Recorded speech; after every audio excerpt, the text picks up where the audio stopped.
استقبالیہ نعرہ سناؤ، ان نعرہ سناؤ کہ پتہ چلے پورے شہر کے اندر آواز گونجے، پورے علاقے میں آواز گونجے کہ الحمدللہ سونے نبی دے بہت سارے دیوانے جامعہ مسجد محمدی ہزارہ شمالی کے اندر موجود ہیں اور عشق نال اپنے سینہ نو معمور کر کے بیٹھے، اپنے سینہ نو بھرپور کر کے بیٹھے، اپنے عشق کا مظاہرہ کریں سو نعرہ تکبیر اور اونچا کر کے نعرہ تکبیر، نعرہ تکبیر، نعرہ رسالت، نعرہ رسالت، نعرہ خلافت، نعرہ خلافت، نعرہ حیدری، نعرہ حیدری، نعرہ غوثیہ، یا غوث اعظم دستگیر، نعرہ غوثیہ۔ حضرت علامہ مولانا پروفیسر ملک محمد اعجاز نحمدہ و نصلی و نسلم علی رسوله النبي الكريم الحنين اللطف الدهين أما بعد أعوذ بالله من الشيطان الرجيم بسم الله الرحمن الرحيم ذلك الكتاب لا ريب فيه هدى للمتقين صدق الله مولانا العظيم مولاي صل وسلم دائما ابدا ابدا على حبيبك خير خلق كلهم اللهم صل على سيدنا محمد وعلى آله وأصحابه وبناته وعشاقه أجمعين۔ صد بار شکر پیدا کرنے والی ذات کا جس کی عنایت کردہ توفیق اور فضل و کرم سے میں اور آپ ماہ سفر المظفر کی ایک شب اللہ اور اس کے پیارے رسول صلی اللہ علیہ وآلہ وسلم کی رضا اور حصول خوشنودی کے لیے اللہ کے گھر میں بیٹھ کر اللہ رب العزت کے پیارے بندوں کا ذکر سننے سنانے کی سعادت حاصل کر رہے ہیں۔ اللہ جل مجدہ میرا اور آپ کا یہاں آنا، اللہ کے گھر میں بیٹھ کے اللہ کا ذکر کرنا، نعت و درود صلاۃ و سلام اور ذکر اذکار میں واعظ و نصیحت میں یہ وقت گزارنا قبول فرمائے اور ان لمحات کے طفیل اللہ مجھے اور آپ کو قبر میں، پھر حشر میں، پھر جنت میں نبی کی آل بالخصوص حسنین کریمین کے قدموں میں جگہ عطا فرمائے۔ جیسا کہ آپ ابھی سماعت فرما رہے تھے، بہت میٹھے لب و لہجے میں، بہت ہی پیارے انداز میں محترم جناب حضرت علامہ مجید ہزاروی مہروی صاحب سے خوبصورت تذکرہ آپ نے نثر و نظم کی صورت میں سنا۔ جیسا کہ انہوں نے اعلان فرمایا، ہم آج اولیاء اللہ بالخصوص سادات اعظام قبلہ عبدالحق شاہ گیلانی رحمت اللہ علیہ کی یاد، محبت اور ان کے ایصال ثواب کے لیے اس محفل میں شرکت کا اعزاز حاصل کر رہی ہے۔ انتظامیہ، کمیٹی، اہل محلہ، امام و خطیب جامع مسجد ہاضہ، تمام احباب آج کی اس خوبصورت اور منظم محفل کے انعقاد پر مبارکباد اور صد بار دعا کے مستحق ہیں۔ اللہ رب العزت روز حشر ان ہستیوں کے قدموں میں آپ کا وافر حصے کے ساتھ خوشنودی عطا فرمائے۔ اور تحریک منہاج القرآن کے جملہ احباب بالخصوص عزیزم برادرم کیسر صاحب جو منہاج القرآن کے تحصیل پہاڑ پور کے عہدیدار ہیں، ان کی بروقت اطلاع، دعوت اور محبت کے طفیل ان لمحات میں آپ کے ساتھ شریک ہوں۔ اس موقع پر میں نے جو آیہ مبارکہ تلاوت کرنے کا اعزاز حاصل کیا، اس آیہ مبارکہ میں اللہ رب العزت نے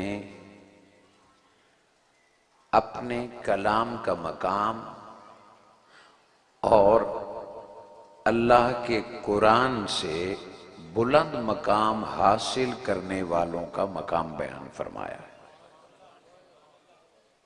کہ قرآن میں تو کوئی شک نہیں، جو قرآن کا ہو جائے اس کا بھی شک ختم ہو جاتا ہے۔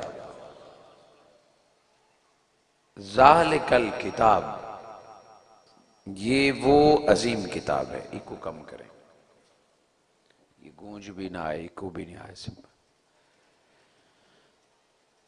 ذالک الکتاب، یہ وہ کتاب ہے۔ حالانکہ جب یہ آیت اتری تو قرآن پورا نہیں تھا، کتاب پوری نہیں تھی۔ اس آیت کے بعد بھی کئی آیتیں اتری ہیں۔ اس وقت قرآن صحیفے کی شکل میں نہیں تھا، کتاب کی شکل میں نہیں تھا، آیات کی شکل میں تھا، سورتوں کی شکل میں تھا۔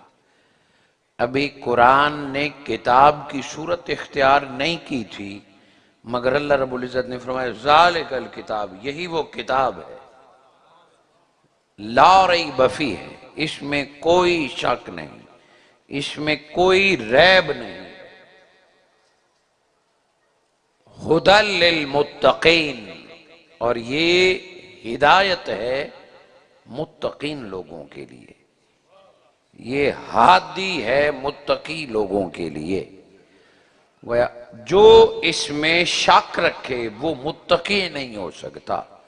شک اور ہدایت یہ دو متضاد چیزیں ہیں۔ جب تک شک رہے تب تک یقین نہیں آتا، اور جب تک یقین نہ ہو تب تک ایمان پورا نہیں ہوتا۔ سو شک جب تک رہے تب تک کوئی کامل مومن نہیں ہو سکتا۔ جس شے پر بھی شک رہے اس کے ساتھ کبھی تعلق پورا نہیں ہوتا۔ جس کے ساتھ تعلق پورا کرنا ہو پہلے شک کو دلوں سے نکالنا پڑتا ہے۔ جب تک شک رہے نہ تعلق مضبوط ہوتا ہے نہ اس سے ہدایت ملتی ہے۔ اللہ رب العزت نے فرمایا ذالک الکتاب لا ریب فیہ، اس کتاب میں تو کوئی ریب نہیں، کوئی شک نہیں۔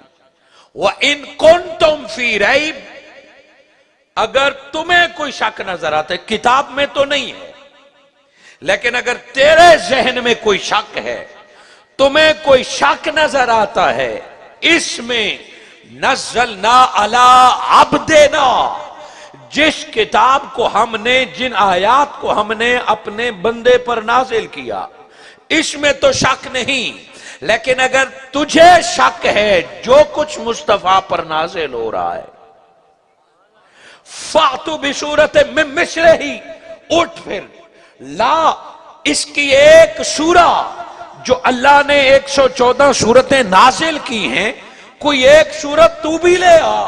تجھے اگر شک ہے تو کوئی ایک آیت، کوئی ایک سورت تو بھی بنا کے لے آ۔ وَدُوا شُهَدَاءَكُم مِّن دُونِ اللَّهِ، اور تنہا بھی نہیں، پورے اپنے مددگاروں کو اکٹھا کر لے، ہر کسی کو بلا لے، شاعروں کو، ادیبوں کو، جنات کو، جو جو تیرے ذہن میں شک ہے ساروں کو اکٹھا کر لے، قرآن جیسی کوئی ایک آیت بنا کے لے آ۔ اگر تو سچا ہے فَإِن لَمْ تَفْعَلُوا وَلَن تَفْعَلُوا، رب چیلنج کر رہا ہے کہ تو قرآن کی طرح ایک آیت بھی نہیں لے آ سکتا، نہ قرآن کی طرح، نہ جس پر نازل کیا جا رہا ہے اس کی زبان کی طرح، اب تجھے کیا پتا قرآن بنتا تب ہے جب زبان مصطفیٰ سے ادا ہوتا رہے.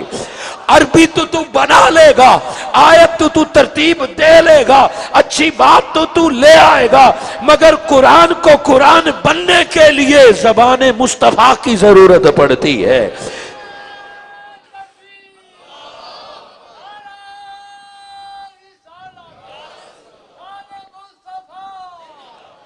یہ دیکھ، اگر تو قرآن کے بارے میں شک میں پڑا تو پھر اس جہنم میں جائے گا جو کافروں کے لیے بنائی گئی ہے، جس میں پتھر ڈالے جائیں گے. گویا شک تمہیں لے ڈوبے گا. اے مومن کا تعلق شکوک و شبہات سے نہیں ہوتا. جو تجھے شک میں ڈالے وہ خود بھی بے ایمان ہے اور تمہیں ایمان کے رستے سے ہٹانا چاہتا ہے. شیطان مردود یا شیطان کے چہلے سب سے پہلے بندے کو شک میں مبتلا کرتے ہیں.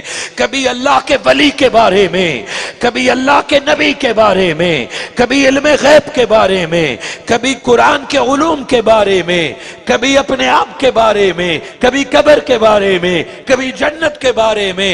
وہ شک کا بیج بوتے ہیں کہ اگر رب کے ولی کے بارے میں شک پیدا ہو گیا، رب کے نبی کے بارے میں شک پیدا ہو گیا، ادھر شک پیدا ہوتا ہے ادھر یقین کی دولت چھن جاتی ہے. اور جس سے یقین کی دولت چھن جاتی ہے وہ ڈگمگاتا ہے، اس کا ایمان متزلزل، اس کا ایمان کمزور اور ضعیف ہوتا جاتا ہے.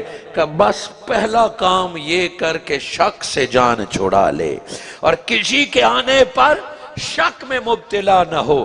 شک تو دل سے نکال لے، اللہ تجھے دولت ایمان عطا فرمائے گا.